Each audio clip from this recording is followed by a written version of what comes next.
My follow-up is regarding Minister Scow. Last week, I was asking him similar questions. He declined to offer details about how exactly a ban on trans athletes in women's sports will roll out. Same kind of situation. Will it be legislation, regulation? But it appears his ministry has told the National Post that this will be legislation.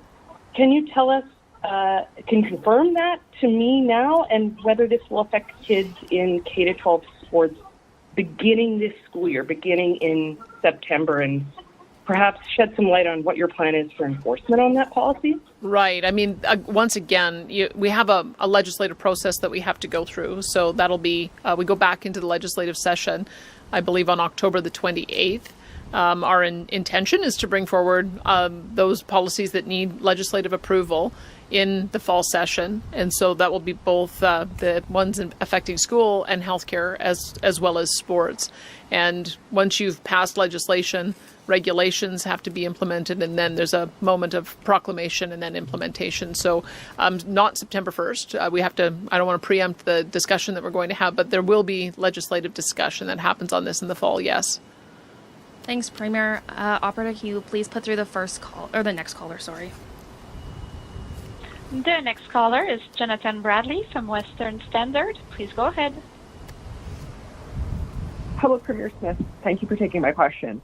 So, as you likely know, during the Olympics, there was a controversy that erupted pertaining to Algerian boxer Eman Khalif with her chromosome not matching with biological sex.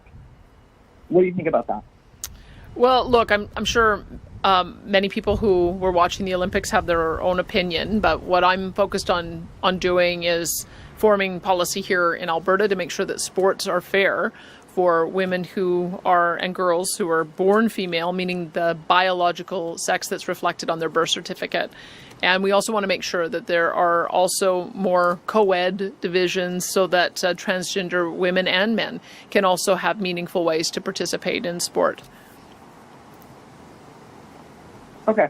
And since you are talking on the policy front, you did say that you would be bringing forward policies about restricting transgender women from competing in certain sports.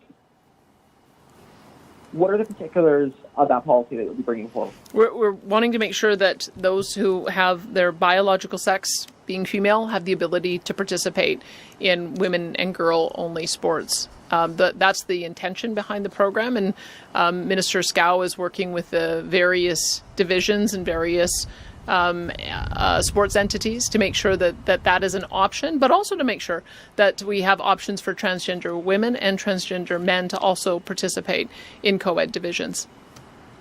Thanks, Premier.